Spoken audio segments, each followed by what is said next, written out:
Hello guys. Brazilian ടീമിൽ നിന്ന് നെയ്മറെ ഒഴിവാക്കി. അർജന്റീനയ്ക്കും കൊളംബിയയ്ക്കുമെതിരെ താരം കളിക്കില്ല എന്നാണ് പുതിയ റിപ്പോർട്ടുകൾ.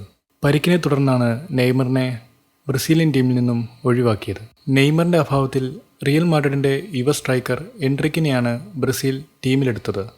ജനുവരിയിൽ തന്റെ മുൻ ക്ലബ്ബായ സാന്റോസിൽ നെയ്മർ തിരിച്ചെത്തിയെങ്കിലും കരിയറിലുടനീളം പിന്തുടർന്നുകൊണ്ടിരിക്കുന്ന പരിക്കാണ് നെയ്മറിന് വീണ്ടും വില്ലനായി വരുന്നത്. മാർച്ച് 2-നാണ് അവസാനമായി നെയ്മർ സാന്റോസിനായി കളിച്ചത്. മാർച്ച് 21-ന് കൊളംബിയയും 25-ന് അർജന്റീനയുമാണ് ബ്രസീലിന്റെ എതിരാളികൾ. അർജന്റീന ബ്രസീൽ വമ്പൻ പോരാട്ടത്തിൽ നെയ്മർ കളിക്കുന്നതിന്റെ ആവേശത്തിലായിരുന്നു ആരാധകർ. എന്നാൽ പരിക്കാണ് നെയ്മറിന് വീണ്ടും വെല്ലുവിളിയായി വന്നത്. 1.5 വർഷത്തോളമായി നെയ്മർ ദേശീയ ടീമിന് പുറത്താണ്. അൽ ഹിലാലിൽ നിന്ന് സാന്റോസ് ക്ലബ്ബിലെത്തിയ നെയ്മർ ഗംഭീര പ്രകടനമായിരുന്നു പുറത്തെടുത്തിരുന്നത്.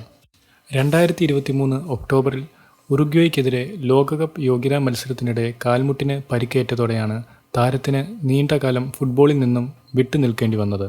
കാൽമുട്ടിലെ ലിഗമെന്റിനേറ്റ പരിക്കുമൂലം ആദ്യ സീസണിലെ ഭൂരിഭാഗം മത്സരങ്ങളും നഷ്ടമായ നെയ്മർ കഴിഞ്ഞ ഒക്ടോബറിൽ കളിക്കളത്തിൽ തിരിച്ചെത്തിയെങ്കിലും പേശികൾക്ക് പരിക്കേറ്റതിനെ തുടർന്ന് പിന്നീടുള്ള മത്സരങ്ങളിലും ബെഞ്ചിലിരിക്കേണ്ടി വന്നിരുന്നു.